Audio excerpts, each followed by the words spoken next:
Jets fall to the 49ers. Final score 32-19 in Santa Clara, California. Aaron Rodgers completing 61.9% of his passes in his real Jets debut, where he completed a full game, 167 yards, a touchdown, and an interception. Quincy Enunwa, Eric Allen, Ethan Greenberg. You're watching Jets Overtime, presented by SiriusXM.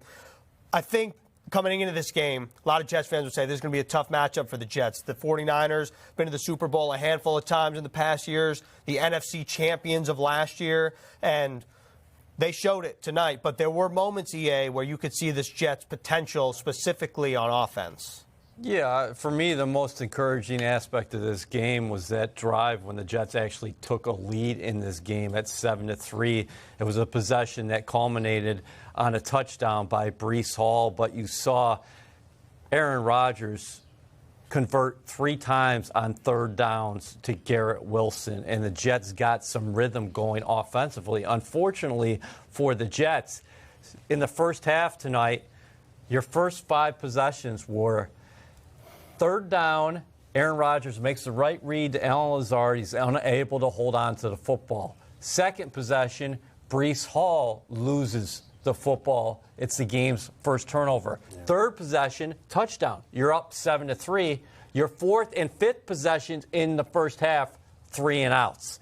The problem was the Jets' defense during that time, they couldn't get off the field themselves. Yeah, I mean, it's a combination of the two things, right? The Jets' defense couldn't get off the field, but then the Jets' offense couldn't stay on the field. And just silly mistakes, right? Those are the things that really kill you, is that when you go out there and the offense has unforced errors, you know, like we could say the fumble is a forced error, but then that first, third down, that's tough. You can't, you know, we can't drop those balls. Right, there was another one that happened like that, then a hold that ended a drive. So just all those different things are fixable, right? So, you know, you get upset about unforced errors, but you also know that you can fix these things, go into the season knowing that, okay, you're playing a Super Bowl caliber team. Mm-hmm. Like, I hate to take this route as a former player, but as an analyst, right, I have to keep my mind neutral in a way, right? And so I have to think about this, right? This is a Super Bowl team. Yeah. Like, if the Jets came out in this game and they blew these guys out, I don't know if our heads would be able to fit in this room, right? Like, we would be overinflated. Everybody would be so excited. Oh, the Jets are the Super Bowl team. I think, you know, you got to get humbled in the beginning of the season, right? So that way, towards the end, you really have some adversity to go over.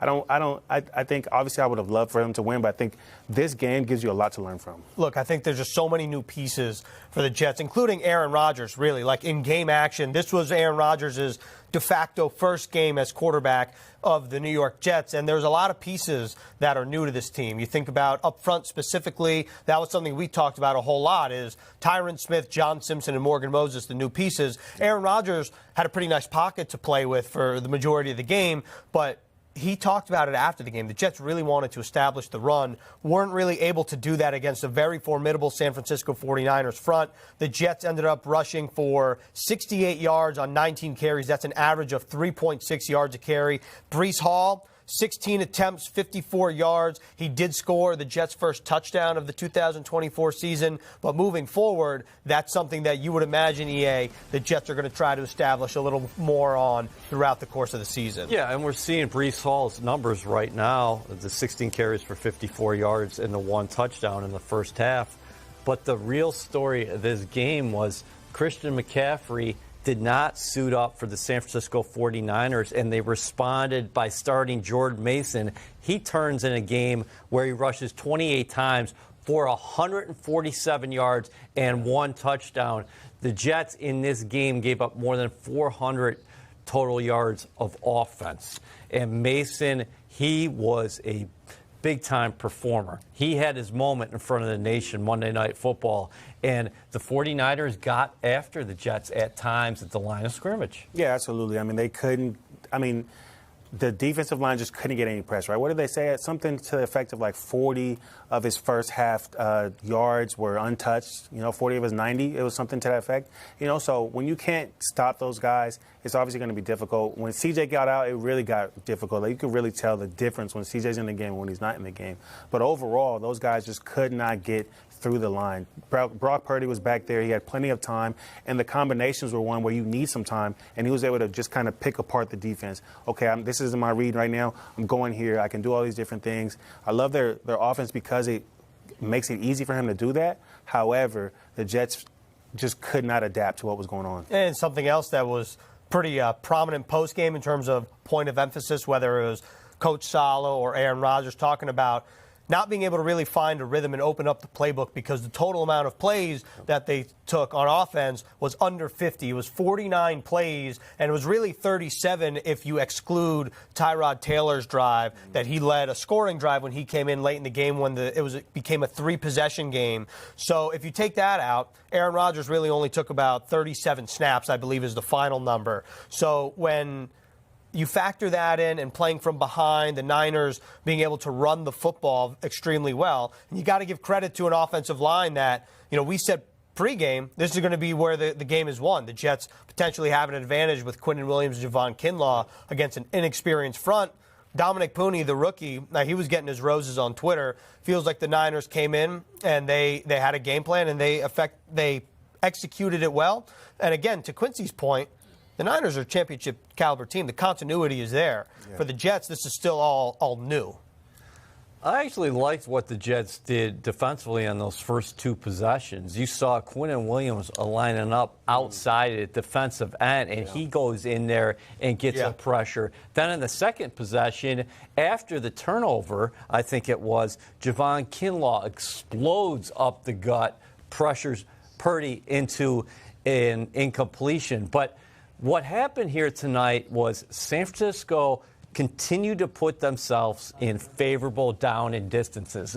Very rarely did you say, oh, this is a 3rd long here. Right. They kept on getting positive yards, Q. So even when it was 3rd down, they had an opportunity to convert. And speaking of 3rd down, which is so interesting when you look back at this game, the Jets actually converted 6 of their 10 3rd downs offensively. Yeah. No, I mean, listen, at the end of the day, the reason why I'm not too low, especially on the defensive side, is a lot of those field goals were deep field goals, right? You had at least 2 or 3 50-yard field goals, right? So the defense was, to an extent, doing their job. Again, we have to play complementary football. It's what we talked about all year last year, and the offense just wasn't able to hold up their side today.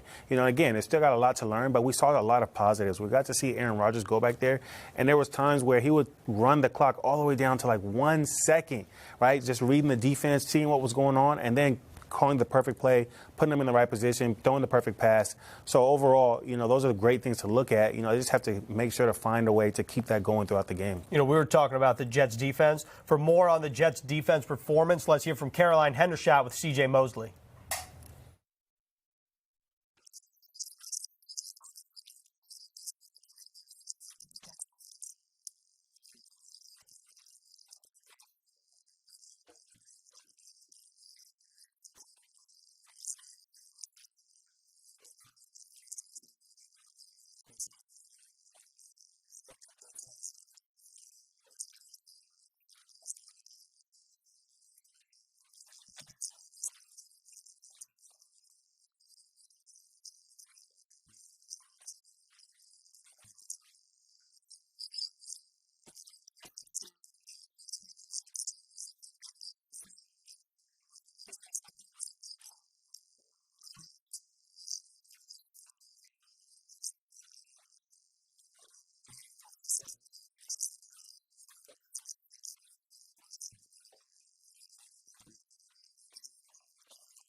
Look, it's always great to hear from the captain, and if you want to see the Jets at home. First chance is September 19th, and now's your last chance to secure Jets season tickets. You can catch every big matchup at MetLife Stadium with the best pricing and exclusive benefits. Call or text 1-800-469-5387 or visit nyjets.com. EA mentioned it earlier. The Jets did have a long scoring drive that was really like a snippet of what this offense could be, led by Aaron Rodgers. A couple big third down conversions led by Aaron Rodgers and Garrett Wilson. For more on that, Quincy, let's actually go inside the film.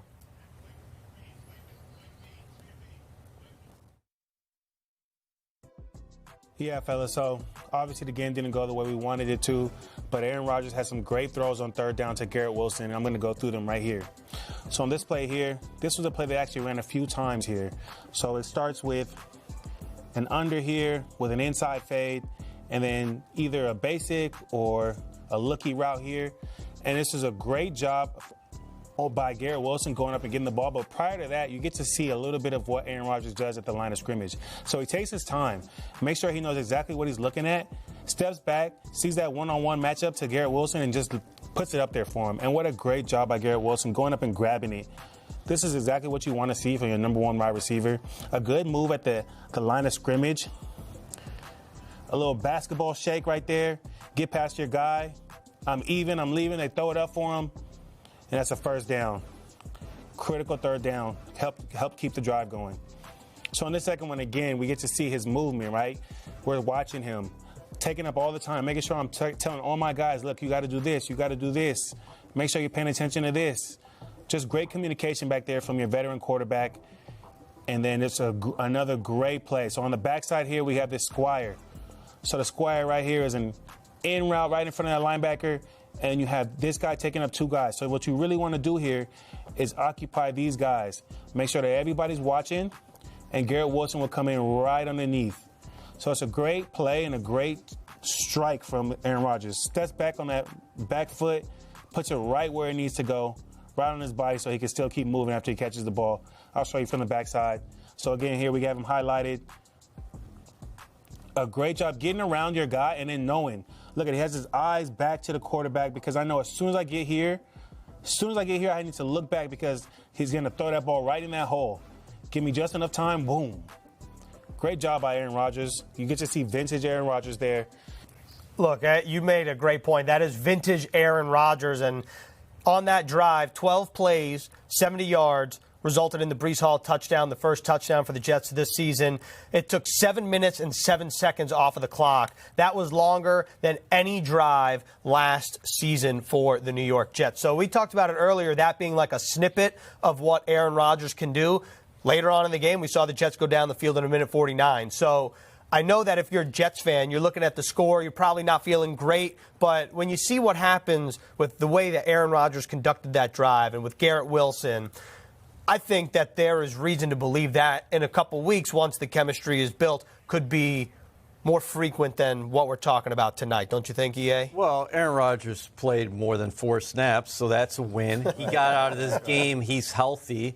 Now, you look at it offensively, yeah, there were a lot of things that you could point to and say, hey, Rodgers, he looked like vintage Rodgers, and he looked like vintage Rodgers on that drive. In the second half, I'll tell you what, I was thinking the Jets were alive still in this game, even though that they were down by a number of points. 2 plays, essentially, he gets them into the end zone. That beautiful throw to Lazard down the Jets sideline. Then he comes back, he draws Leonard Floyd off sides and hits Lazard for the touchdown. At that point, it's still a 2-possession game, and with Aaron Rodgers at the controls, you know that you have an opportunity. But for the Jets, again, just did not have it defensively where they were ever able to hold San Francisco. Yeah. You're talking about 8 consecutive possessions at the end of the game where they scored points. That's just not going to do it here in the National Football League, but they played a great opponent. Yeah. And the 49ers, defending NFC champs, took the Chiefs to overtime, and a lot of people were thinking, myself included, that what are they going to look like without McCaffrey? Well, they showed us. Yeah, they definitely did. And I mean, I think we saw the highs and the lows of Aaron Rodgers' game, right? I'm not a quarterback guru. I'm not going to tell you that I know all about footwork and all those different things. But a lot of those different situations where you see him make those great throws, I think some of those things are also the reason why he made some of those, throws that were a little off, right? We talk about that fourth down throw with the slant to Garrett Wilson, and the pick was behind him as well. So both those throws are things that I know he's going to learn from and pick up on and be like, I'm not going to let that happen again, And so it's great that we have a veteran there because ultimately those are easy and fixable things for this guy. He doesn't have to do too much to fix those situations. And now you have different drives. You have longer drives. It doesn't look the same way it does. And the defense is off the field longer because of that. Like I said earlier, Aaron Rodgers' final stat line from the 2024 Week 1 opener, completed 13 of his 21 passes for 61.9 percentage, 167 yards, 1 touchdown, 1 interception, a final passer rating of 82.8. And only 3 guys caught balls from Rodgers tonight. Yeah, as Lazard, Wilson, and Breece Hall. That's correct. So that's another thing. Mike Williams took some snaps tonight. Robert Saleh was asked about him post-game. He said, we're still being cautious about the usage of Mike Williams as he rehabs from an ACL injury. But, you think about what he did in training camp, which was not a ton in team periods. Towards the end of it was just individuals. Then you think about what's transpired since. Mike Williams has taken team reps in practice. We have not seen those, but obviously he's going to start to get integrated into this offense. But if Allen Lazard plays like he did tonight, Quincy, and Mike Williams starts to get fully healthy, how much does that change the complexity of that group? Well, yeah, actually, I want to talk about one play that Allen Lazard touchdown, right? So if we were able to draw it up a little bit, I think the biggest thing on that play was the outside wasn't in, and Allen Lazard usually, from what I saw, that play is a clear-out route. So it was actually great that they had that, but that would have been probably a target for Mike Williams. He would have came underneath, and then we would have seen Mike Williams with a catch. But Allen Lazard, he's been playing with Aaron Rodgers for a long time. He knows when a play is viable. I don't think he would have thrown his hands up if the play would have been not called that way. He would have just ran and cleared out the defense. But he knew, hey, listen, it's an offside. This is a perfect opportunity. I know Aaron Rodgers is thinking, make a big play, so I'm going to throw my hand up. Aaron's going to see it and give it to me right here. So just great. You see that chemistry there. That's one of those things. That's chemistry. I don't know if he would have done it with any other quarterback. Yeah, I think it's a great point. And really, when you take a look at the defense's performance from a Jets perspective, to your point, EA, like what stands out is Jordan Mason, 147 yards rushing, over 5 yards a carry. You take a look at the numbers of the major players like Deebo Samuel, 54 receiving yards, George Kittle, 40. One of them was a 26-yarder. Kyle Juszczyk had a big completion for 34 yards. Brandon Ayuk held to 28 yards. Yeah. Just kind of a off-characteristic performance from this Jets defense. And, again, this is a championship-caliber offense, and moving forward, the Jets have, first of all, this is not a conference game for the Jets. So you think about what's coming up next with the next 10 days alone. The Titans in Tennessee, the Patriots, both of those games, conference games. Then you think about the Broncos, another conference game. In the grand scheme of things, understandably so, like Garrett Wilson, Quinnen Williams, and all the players saying the right things post-game, like they took it to us, we're going to get better, we'll be all right. But from a standings perspective, Jets are still in a very fine spot, and it's week 1. Yeah, I mean, yeah. It's easy to think the sky is falling, right? I think everybody went into this game, especially when Christian McCaffrey went down, like, oh, we have a chance, and I think they did have a chance. But I think it's also important for us to be, mindful, again, like I said earlier, about this is a Super Bowl team, right? So this is their first hurdle. They get to see and learn from these things. But again, it's not like you said, it's not a conference game. It's not a divisional game. So, you have a lot of time. You were talking about Allen Lazard. We were talking about him earlier. Caroline Hendershot caught up with him. Let's hear what he had to say. Here with Allen Lazard. Allen, not the way you guys wanted this game to go today, but what did you see from the Jets offense?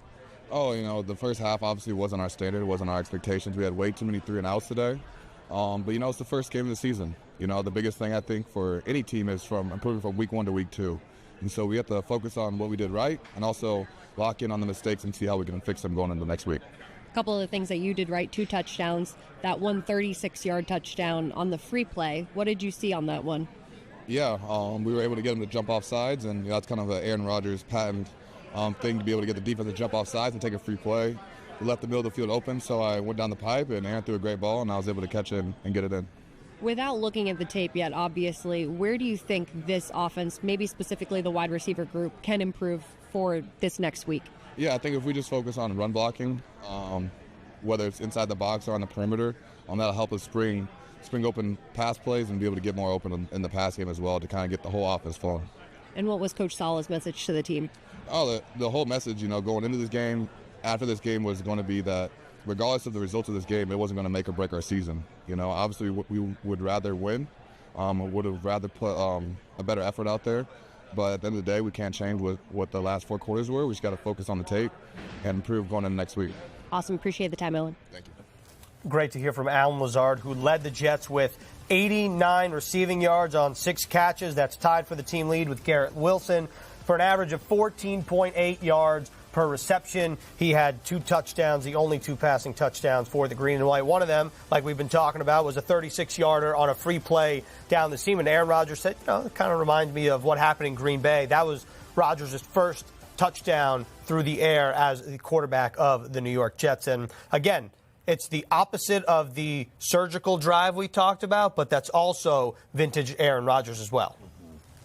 49ers tonight had the ball for 38 minutes and 40 seconds. The Jets had the football 21 minutes and 20 seconds. So Aaron Rodgers, a lot of this night was spent on the sideline.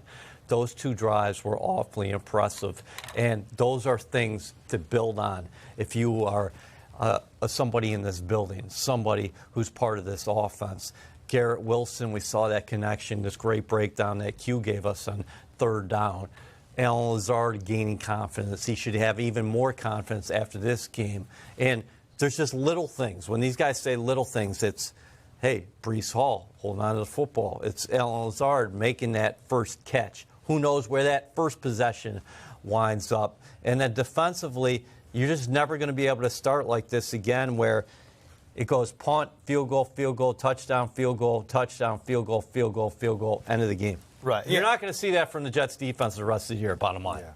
Absolutely not. And, speaking of something that Alan Lazard said that I think is interesting, he said the biggest jump for teams is between week 1 and week 2. We'll see what's in store when the Jets go to Tennessee. But the week after that, the Jets finally have their home opener on Thursday, September 19th. And you got to be at MetLife for the 2024 home opener, which is presented by Verizon. And when the Jets take on their division rivals, the New England Patriots, limited number of tickets remain at nyjets.com/tickets. You got to lock in yours now. And this is a tough slate for the Jets, going 3 games in 10 days, all the way on the West Coast, another road game, I guess you'd call it like kind of south, in Nashville, before coming back and hosting the Patriots on Thursday Night Football. But, it's time for our report cards here on Jets Overtime, presented by SiriusXM. We'll see how favorable Quincy and EA are. And, Quincy, let's start with you. What grades are you going for offense, defense, and special teams? So I'll start with offense. I gave them a C-. C's are average, right? That's what we say. C's are average. So just a little bit below average was what I thought about this offense. It didn't do exactly what they needed to do. There was too many 3-and-outs. They had 6 third downs in the first half, and 3 of those were 3-and-outs, and 3 came on 1 drive. I mean, that's not really great offense, right? And it leads you into that second half really behind the 8 ball. So that was a struggle for them. Before you go to defense, I'm seeing that we have EA's grade up there, too. So we're going to go offense, defense. That was a bad point guard job by me. No, that's fine. I think I went with the C if you're going to flash that grade up there. Yeah, I did. Okay, so they get degrees. Yeah. Supposedly. The Jets actually scored 3 touchdowns tonight, and the 49ers scored 2 touchdowns. Aaron Rodgers took a step forward. It was a small step, but it's a big step. Last year, you got to go back and say, you won the battle against the Buffalo Bills, but you lost the war because you lost your quarterback. Yeah. You lost the battle tonight against the 49ers, a very good defensive team. But you have an opportunity to win the war. Better days ahead for the Jets offense. And again, they did score 3 touchdowns, and give Tyrod Taylor credit for finishing the game. Yeah. Quincy, what about defense? Where are you going? So with defense, I went with the C, no, definitely not a Z, a C, right? And I think the biggest thing I did really disliked the time of possession, but I think the time of possession is a twofold thing, right? Obviously, the defense wants to get off the field, but then if the offense isn't taking up space, then it's a little bit of a screwed up picture there. You know, it's not exactly what you see. So I think that they did a pretty good job of holding that offense back. When you make the offense have to kick 8 field goals, I mean, that's pretty good, right? They weren't scoring touchdowns, and 2 of those field goals were from 50-plus. So that tells me that, okay, they kept them away from the end zone. They kept them away from the red zone. They just couldn't stay off the field, right? And when the offense is not staying on the field, it's hard for that defense to keep battling in that way. I go C-. This is a very prideful unit. You got Mason making his first start in the National Football League, going off for 147 yards, unable to get off the field. They were put in bad positions at times.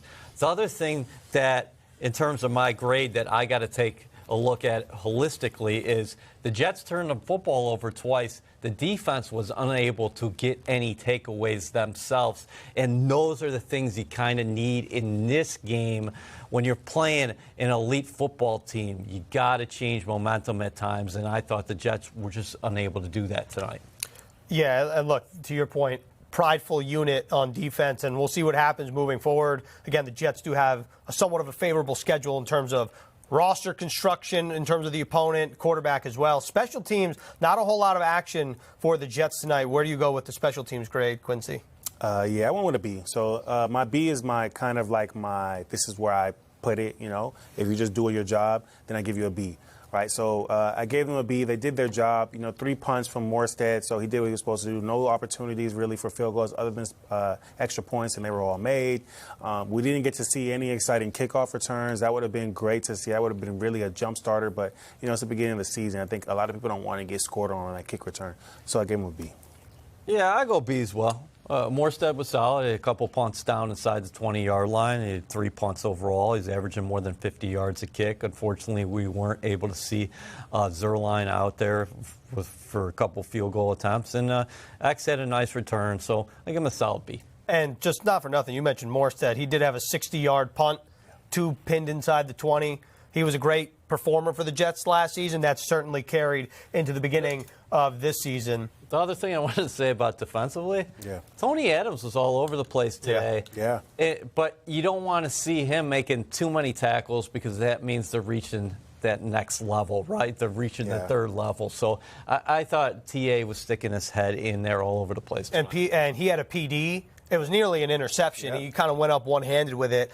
Be curious to know what would have happened if he went up with 2, or even maybe he wouldn't have gotten the same kind of height jumping with both hands in the air. In terms of defensive back play, the one player to keep an eye on, Michael Carter II seemed to re-aggravate a high ankle sprain. Robert Saleh said he's going to be dealing with that throughout the season. That's just something to think about. He did say, Saleh, that Carter could have returned to the game. They were just being cautious and held him out for the remainder of the game. So, like I said earlier, the Jets had a tough opening slate playing in San Francisco, the defending NFC champions, and it's a non-conference game, but you take a look at what's ahead for the Jets. Week 2, the Jets remain on the road on a short week, going to Tennessee for a 1 p.m. kickoff, and then coming back to MetLife Stadium for the home opener on September 19th against the New England Patriots. But really, you take a look at this schedule, weeks 2 through 5, and then you really have, I would say, I think everyone would say that, like, you have the ability to win any of those games, and then you really have a showdown on Monday night against the Buffalo Bills at MetLife. Yeah, but you got to take it one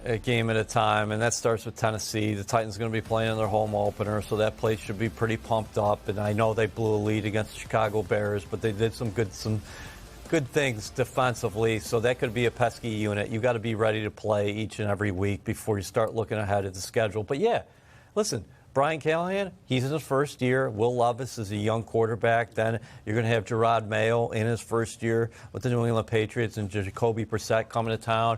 Week 4, Sean Payton is going to bring his rookie quarterback, Bo Nix, in here, and then you're going to go across to London and seeing your former quarterback and Sam Darnold, the Minnesota Vikings, scoring an impressive victory over the Giants just in the way they were thoroughly convincing of wire to wire in that matchup. But again, National Football League, a lot of close games on opening weekend. Yeah. Tennessee, they're going to be pumped for their home opener. You got to be ready to match that kind of intensity. Yeah, definitely. We didn't really get to see the scope of their offense this past game. I think we're going to see a little bit different. They got some weapons at the receiver position, right? So obviously we talk about their defense, but their offense has some talented guys as well. So the Jets can't sleep on these next 7 days of games, right? If you have this week coming up, and then you have a Thursday night game after that, right? You have a Monday night within 5 games or so, right? So they've got a little bit of a gauntlet and some teams that really want to show that they can beat the Jets as well. The Jets are the team to beat. People are going to be excited to beat them because